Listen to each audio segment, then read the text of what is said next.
aquesta torre, ara aniré a dalt i us ensenyaré una vista de 360 graus de tota aquesta àrea del Great Salt Lake. Tinc molt fred avui també. Ei, i ja estic aquí. Aquí al meu darrere tenim una imatge panoràmica des d'un lloc més elevat. No es veu massa bé, seria tot això la illa d'Antelope, anomenat aquí Antelope Island. Allà és on passo moltes hores, faig fotos dels bisons, dels coiots, mussols, àguiles també. És un lloc molt maco. Tota aquesta àrea que podeu veure aquí forma part del llac Gran Salat, el Great Salt Lake. Tot això és una àrea d'aiguamolls, és una zona, una reserva on podem trobar molts animals, bàsicament són aus, que passen el seu temps de migració en aquesta zona. Fa una estona he estat fent fotos a un falcó i bé, és un lloc bastant tranquil. Aquí al meu darrere seria la zona on hi ha l'aeroport de Salt Lake City. És una zona on constantment passen avions.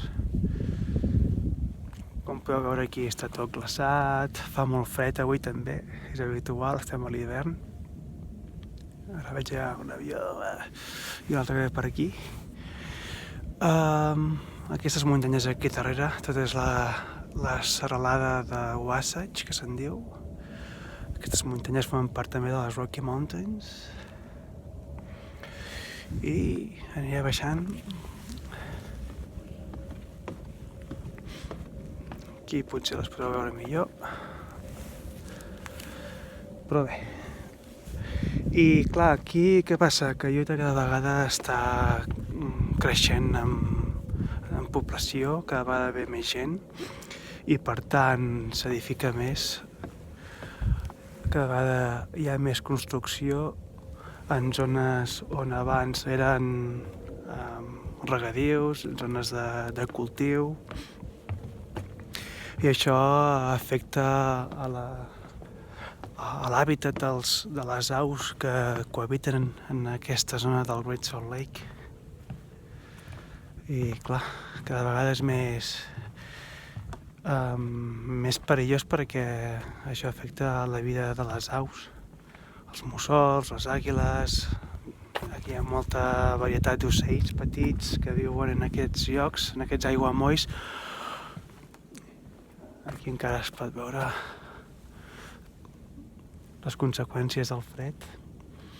I així com avui fa fred, realment fa fred, hi ha molta humitat avui, perquè novament tenim una nova tempesta que ens vindrà de neu, però és ràpida. Doncs aquí a l'estiu és tot el contrari, fa moltíssima calor. Tenim un clima molt contrastat, és un desert elevat, com ja he explicat alguna altra vegada, i patim el fred de l'hivern i la calor de l'estiu. A més, és un clima totalment sec. I bé, ara el que necessito és entrar en calor, aniré a buscar el cotxe, posar la calefacció i aniré cap a casa a fer-me un cafetó ben calentonet i editar alguna imatge que al final d'aquest vídeo us ensenyaré. El fet de viure en un estat com el de Utah és fantàstic perquè el contacte amb la natura és constant, és un tresor de la terra, perquè tenim 5 parcs nacionals, tenim Bryce Canyon, tenim Zion, Capitol Reef, què més tenim?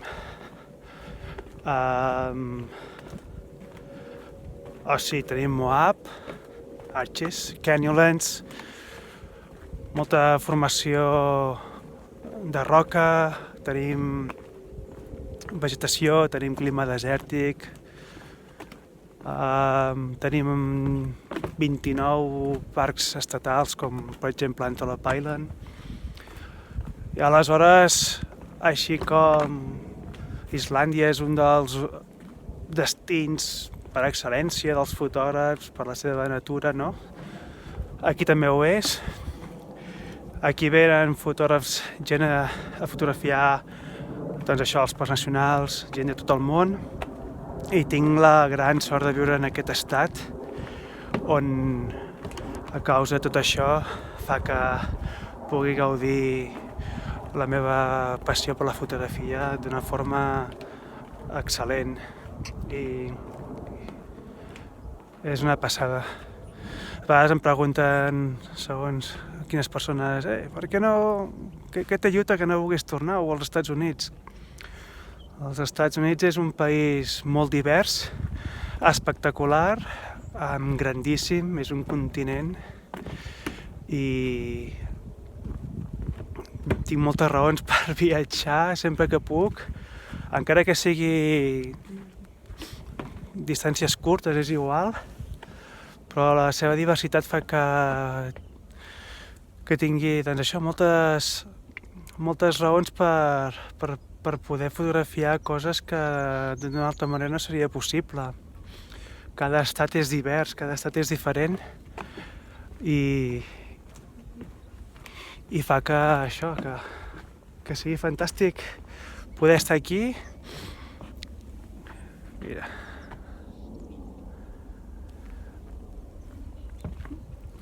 I es fa difícil prendre una decisió i marxar i tornar cap a Europa, no ho sé.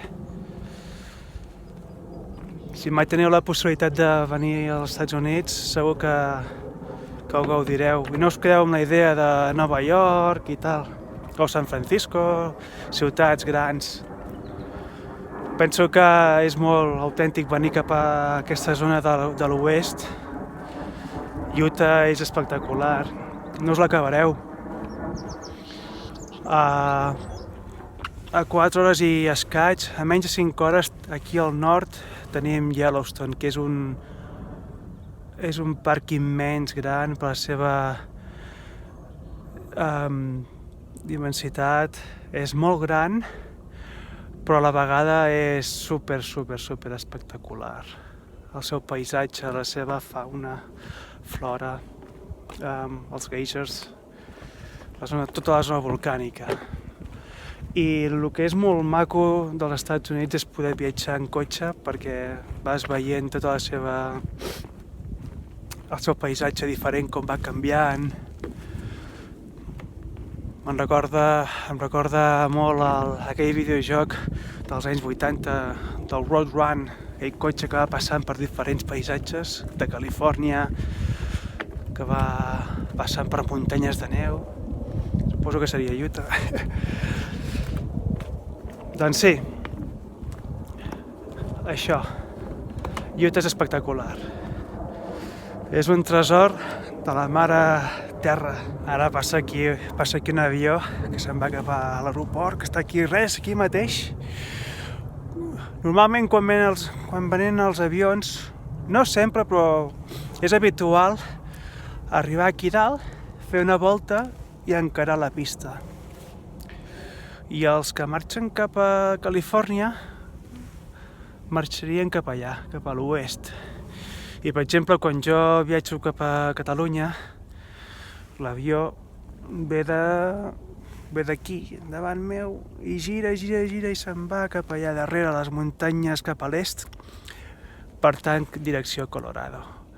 I suposo que veient aquestes imatges que esteu veient ara mateix aquí, d'aquestes torres, els que teniu el calendari, doncs a més d'on els sonarà aquesta zona, no? Aquesta imatge del calendari pertany al mes de maig. Aniré fent fotos durant tot l'any i suposo que acabaré fent un projecte també de calendari 2020. Per lo que fa al mes de gener ja tinc forces fotos. Serà difícil triar-ne alguna. I ara passa un altre avió. I just en aquesta zona d'allà baix al fons no es veu molt bé perquè no hi ha massa bona llum avui. Hi ha la zona que se'n diu que hi ha la base militar. És una base militar bastant important aquí i és normal escoltar els caces com surten i practiquen i s'entrenen pel que sigui.